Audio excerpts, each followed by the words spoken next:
Spoločnosť Garmin nedávno predstavila nové výnimočné hodinky D2 Mach 1 Pro, ktoré sú určené pre všetkých pilotov, fanúšikov letectva a lietania.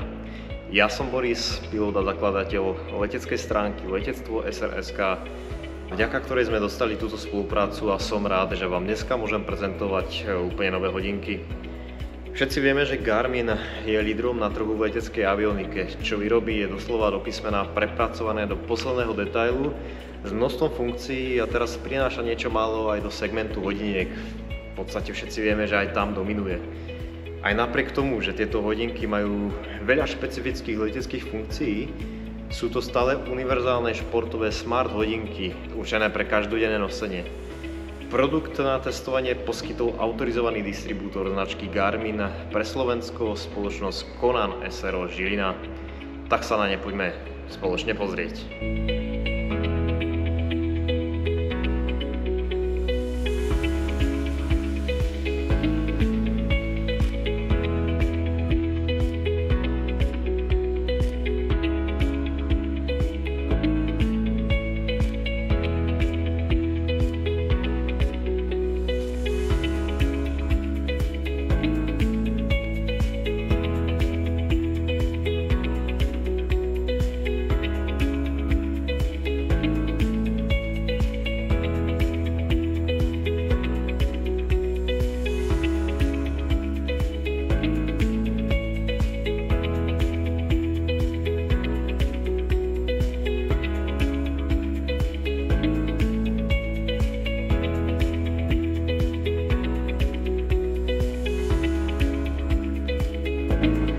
Na úvod si povedzme niečo o obsahu.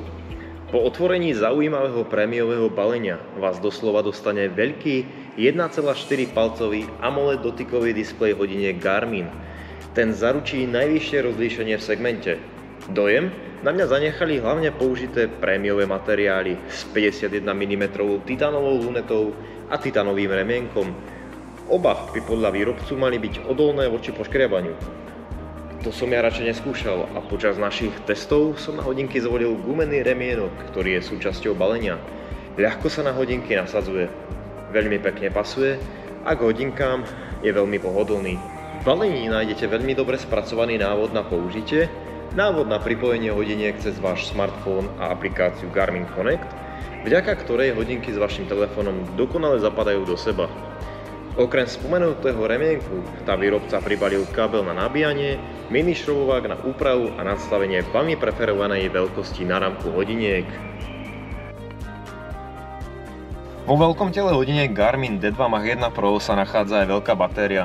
Ak by ste nevyužívali systémy ako GPS, Bluetooth alebo senzory na meranie saturácie kyslíka v krvi, hodinky môžu vydržať až 25 dní bez potreby nabíjania. Ale keďže tieto hodinky boli navrhnuté na využívanie všetkých týchto systémov, hlavne v lietadle a neustále monitorujú funkcie aj počas letu, ich reálna doba výdrže je 46 hodín, čo sú takmer 2 dni bez nabíjania. Samozrejme ten tuk spotreby energie je tam vyšší. Doba nabíjania hodiniek sa pohybuje približne medzi 1 až 3 hodinami v závislosti na tom, ako veľmi sú vybité, čo pre pilota a pre pasažiera nepredstavuje žiadne komplikácie. A navyše, neviem ako vy, ale ja určite neplánujem stráviť v lietadle 2 dní. Je však dôležité zdôrazniť, že tieto hodinky stále ponúkajú dlhšiu vydrž batérie ako väčšina iných smart hodiniek na trhu a to je jednoznačne veľkým plusom.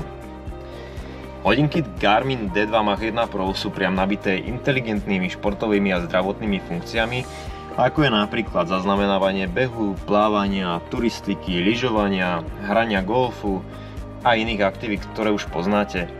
Samozrejmosťou je aj platenie hodinkami cez Garmin Pay, pokročilé monitorovanie spánku či ďalšie animované cvičenia, ktoré hodinky obsahujú. Tieto funkcie prináša celá rada inteligentných hodiniek a určite ich poznáte, možno aj tých svojich, ktoré máte na ruke. A preto by som sa rád dnes zameral hlavne na letecké funkcie z reálneho prostredia kokpitu lietadla v reálnom čase v skutočných situáciách vo vzduchu. Hodinky som počas mesiaca vyskúšal ako pilot, ale ako pasažier v rôznych typoch lietadiel s konfiguráciami od klasických až po samostatné sklenené kokpity od Garminu. Tak poďme sa na to pozrieť.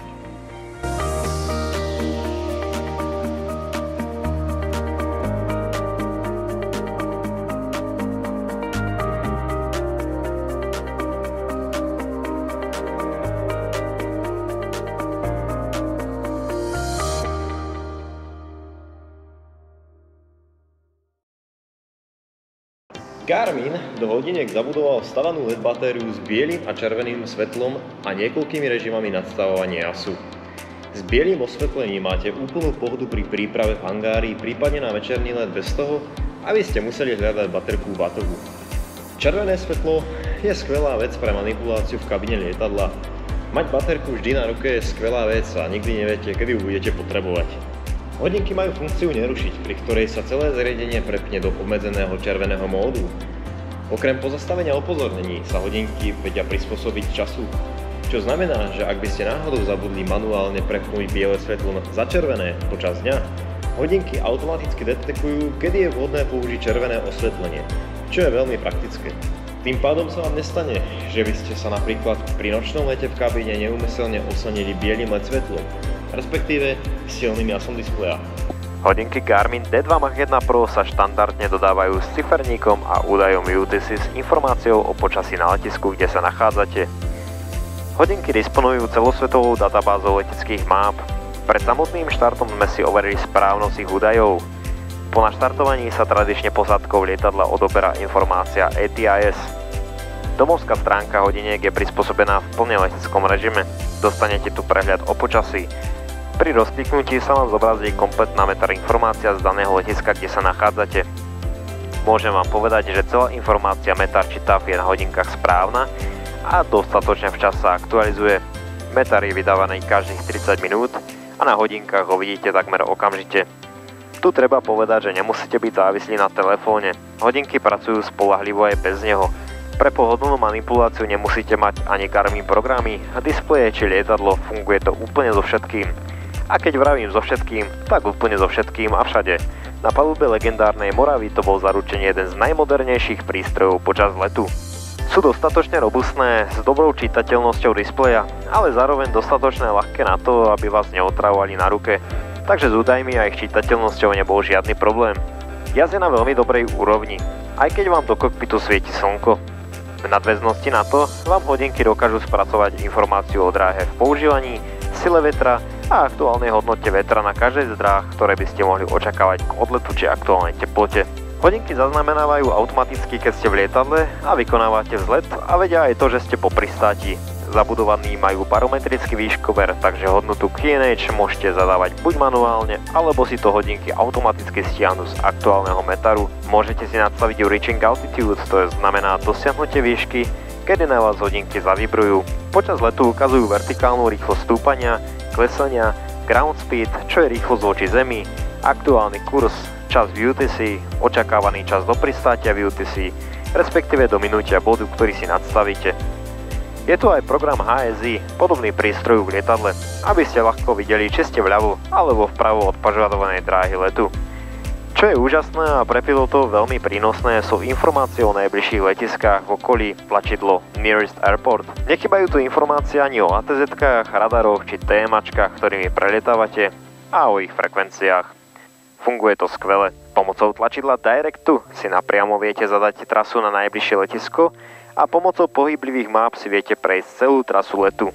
Garmin myslel aj na núdzové situácie a za letu v režime Emergency pri neočakávanej situácii vám dokáže vypočítať z reálneho letu optimálnu rýchlosť plachtenia pri vysadení pohonnej jednotky, odhadovanú dobu plachtenia do dotyku so zemou, odhadovanú vzdialenosť do pristátia a pokyny k najbližšiemu možnému letisku.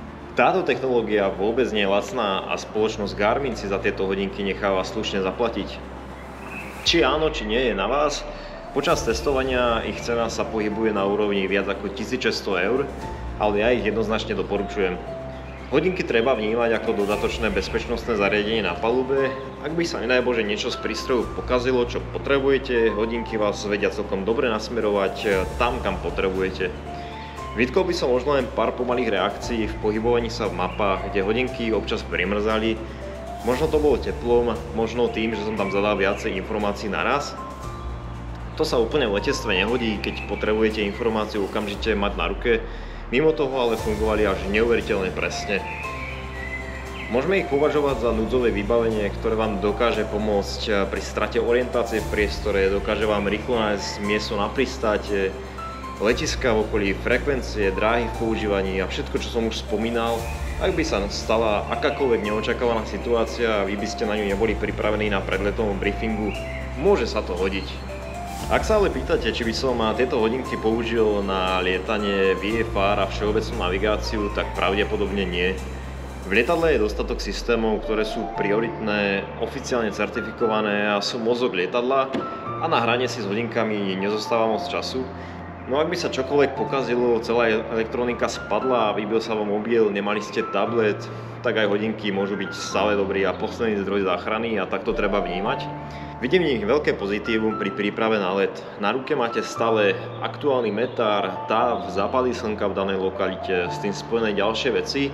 Viete si zapnúť upozornenia na zmeny či vydanie specimetárov, je to fajn. Máte po ruke vždycky baterku pri nočných letoch. To sa mi zdá naozaj veľmi dobré. Som rád, že som mohol vyskúšať tento nový vlajkový model od Garminu. Hodinkám som sa z pohľadu pilota, pasažiera, ale aj fanúšika do lietania naozaj nadchol. Pokiaľ sa rozhodujete nad kúpou akýchkoľvek hodiniek, dovolím si povedať, že pre leteckých aviatikov sú naozaj najlepšou voľbou. Okrem bežných športových vecí, hodinky priamo s leteckými funkciami je asi to, čo som vždycky ja osobne chcel.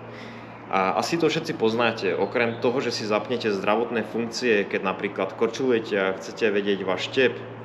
Tieto hodinky majú konečné opodstatnenie aj tam, kde to máme najradšej, a to vo vzduchu.